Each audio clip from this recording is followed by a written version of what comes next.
अब सवाल ये है कि क्या उतने बड़े संकट को एक साल तक सोना न खरीद के, विदेश की यात्रा न करके, अच्छा हम तो वैसे नहीं जाते हैं, विजय जी रोज मजाक बनाते हैं कि विजय विदेश जाते हो कि नहीं जाते हो, लेकिन सवाल है कि कौन विदेश जा रहा है? वो क्लास जा रहा है जो क्या ऐसी अपील्स पर कोई भी काम करता है? मैं दूसरा सवाल खड़ा कर रहा हूं। मुझे प्रधानमंत्री जो कह रहे हैं वो एकदम दुरुस्त बात है, और राहुल गांधी जो कर रहे हैं वो राजनीति कर रहे हैं, उनका अपना तरीका, आंशिक सत्य। लेकिन जो क्लास अफोर्ड करने की स्थिति में पहुंचता है, हाँ। दोनों का फर्क समझिए। जो क्लास अफोर्ड कर सकता है वो तो इन अपील को सुनता नहीं। मैंने तो नहीं देखा। गाड़ियों की बिक्री रिकॉर्ड स्तर पर है, और भारत में अब छोटी कारें, सेडान नहीं बिकती हैं, अब एसयूवी बिकती है। जनता एसयूवी, यानी हमारी जो इकोनॉमिक प्रॉस्पेरिटी है उसका ये संकेत है।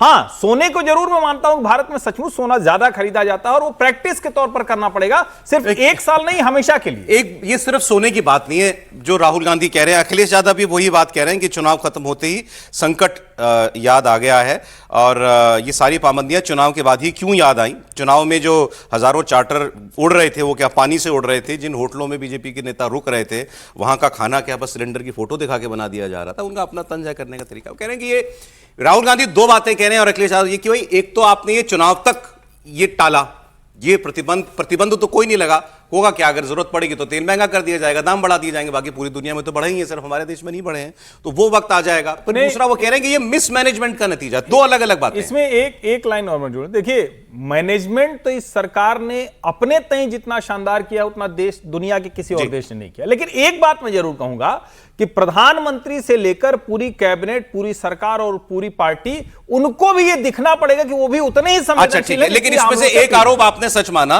कि भाई ये सब चुनाव के बीच में कोई अप्रिय बात नहीं की जाती है, तो ये चुनाव के बाद ही ये होना था। अब वो दूसरी बात कह रहे हैं कि ये हालात बने हैं कि आज आपको इतनी अपील करनी पड़ रही है लोगों से ऑस्टेरिटी मेजर्स अपनाने को। आप कह रहे हैं इसका मतलब संकट बड़ा है, आप मैनेज नहीं कर पाए। देखिए, जब हम कहानी को की जब चुनाव चल रहा था और उस समय पेट्रोलियम के प्रोडक्ट की बातें की गई थी कि भाई भारत के अंदर अभी नहीं दाम बढ़े, तो उस समय भी मैंने कहा था ये सब टेम्पररी मेजर्स हैं, और जब चुनाव खत्म होगा तो उसके बाद देखिएगा कि पेट्रोल और डीजल के दाम भी बढ़ेंगे, और बढ़ना स्वाभाविक भी है। यदि आपके जहाज फंसे हुए हैं, जहाज आ नहीं रहे हैं, आपको गैस जहां से 80% सप्लाई हो रही है वो रास्ता बंद हुआ पड़ा है, जहां से आपके तेल आ रहे हैं, और कोई भारत अकेला टापू तो है नहीं दुनिया में। दुनिया के सारे देश, एक भी देश एग्जाम्पल बता दे जिसने इस पर प्राइस पर, जिसे कहते हैं कि रोक लगा रखा हो, वहां प्राइस बढ़े नहीं हो। तो ये भूमिका बन रही है क्या तेल के दाम, गैस के दाम बढ़ाने की? मुझे तो ऐसा लगता है, मुझे ऐसा लगता है कि आने वाले दिनों में ऑयल कंपनियां का घाटा बहुत बड़ा है। ये भी हम 2 दिन पहले रिपोर्ट में पढ़ रहे थे, 38,000-39,000 करोड़ का घाटा उनका हुआ है। तो ये सब किस पर जाएगा? आखिर आने वाले दिनों में ऑफलोड करके जनता तक ही जाएगी। तो आने वाले दिनों में पेट्रोल और डीजल की कीमत बढ़ेंगे, इसमें कोई दो राय नहीं। और आने वाले दिनों का इंतजार सिर्फ चुनाव की वजह से किया गया, इसमें कोई दो राय नहीं है। इसको बारीकी से समझने चाहिए, क्योंकि स्वाभाविक है। और जो बाकी राहुल गांधी जो कर रहे हैं और वो कर रहे हैं, वह भी शुद्ध राजनीति कर रहे हैं। शुद्ध राजनीति मतलब इसलिए कह रहे हैं कि ये मिसमैनेजमेंट क्या है भाई? इसमें आपने कोई हजारों भंडारण की क्षमता, आप तो 54 साल शासन किए हैं, तो भंडारण की बहुत बड़ी क्षमता क्रिएट कर देते हैं। आपने वैसा तो किया नहीं।